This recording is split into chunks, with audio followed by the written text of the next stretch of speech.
Hello everyone, আসসালামু আলাইকুম। কেমন আছেন সবাই? আশা করি ভালো আছেন। চলে এলাম আবারও একটি নতুন নাস্তার রেসিপি নিয়ে। আশা করি এই রেসিপিটা আপনাদের সবার খুবই ভালো লাগবে।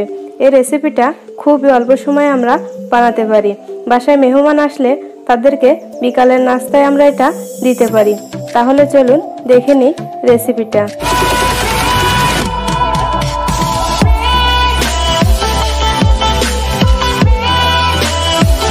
আমরা ব্রেড দিয়ে অনেক সময় অনেক নাস্তা তৈরি করি, কিন্তু ব্রেডের এই যে পাশেরটা এটা কিন্তু আমরা ফেলে দিই।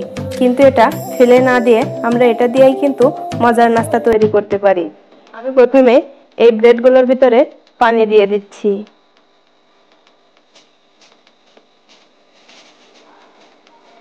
পানি দিয়ে আমি এই ব্রেডগুলো 5 মিনিট এভাবে ভিজিয়ে রাখবো। 5 মিনিট পর এখন আমি এই ব্রেডগুলোর থেকে আলতো হাতে পানিটা চেপে বের করে দিচ্ছি। খেয়াল রাখতে হবে এর ভিতরে যেন অতিরিক্ত কোনো পানি না থাকে। এখন এর ভিতরে দিয়ে দিচ্ছি 2 চামচ কাঁচা ঝাল কুচি,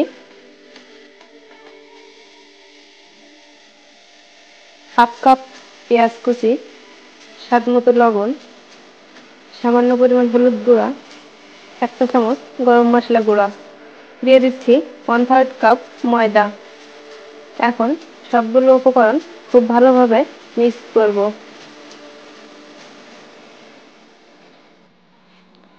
এখানে ঝালটা আপনারা কিন্তু আপনাদের টেস্ট অনুযায়ী দিবেন, কারণ আপনাদের বাসায় যদি ছোট বাচ্চারা থাকে অতিরিক্ত ঝাল দিলে কিন্তু তারা খেতে পারবে না। আরও দিয়ে দিচ্ছি 1/2 চামচ শুকনো ঝালের গুঁড়া। আবারও খুব ভালোভাবে মিশিয়ে মেখে নিচ্ছি। এখানে শুকনো ঝালটা দিলে কালারটা অনেক ভালো আসে। এটা কিন্তু ধীরে খুব ভালোভাবে মাখতে হবে, যেন ব্রেডের সাইডগুলো আস্ত থেকে না যায়।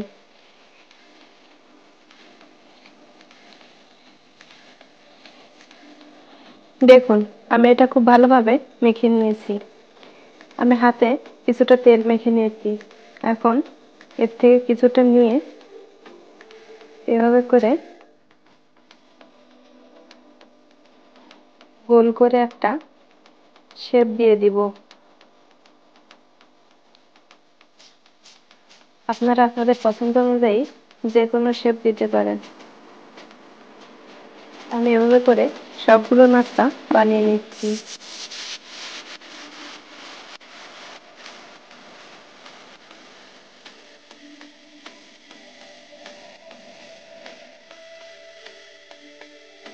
আমি একইভাবে সবগুলো নাস্তা বানিয়ে নিয়েছি। এখন আমি এগুলা ভেজে নিব। একটা প্যানে পরিমাণ মতো তেল দিয়েছি। এখন এই তেলটা গরম করে নেব। তেলটা গরম হয়ে গেছে। এখন আমি এর ভিতরে একে একে নাস্তাগুলো সব দিয়ে দিচ্ছি।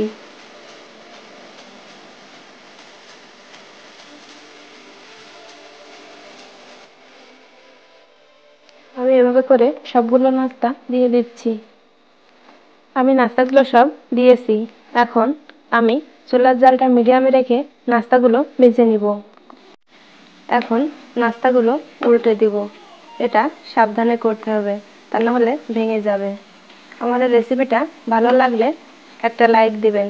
আমার এই ভিডিওটা ভালো লাগলে বাসায় অবশ্যই ট্রাই করবেন। আমার চ্যানেলে নতুন বন্ধু হয়ে থাকলে আমার চ্যানেলটি সাবস্ক্রাইব করে আমার পাশেই থাকবেন। আমি উল্টে পাল্টে নাস্তাগুলো গাঢ় ব্রাউন কালার করে ভেজে নিচ্ছি। আমি নাস্তাগুলা উল্টে পাল্টে খুব ভালোভাবে ভেজে নিয়েছি। এখন আমি এগুলা তেল ঝরিয়ে উঠিয়ে নিচ্ছি। আমি বাকি নাস্তাগুলা একইভাবে ভেজে নিব। আমি এই নাস্তাগুলো একইভাবে ভেজে নিচ্ছি। আমার এই ভিডিওটা ভালো লাগলে লাইক, কমেন্ট, শেয়ার করতে ভুলবেন না। নতুন নতুন সব ভিডিও সবার আগে পেতে আমার চ্যানেলটি সাবস্ক্রাইব করে পাশে থাকা বেল আইকনটি ক্লিক করবেন। আজকে এ পর্যন্তই। দেখা হবে পরবর্তী কোনো ভিডিওতে। সে পর্যন্ত সবাই ভালো থাকবেন। আল্লাহ হাফেজ।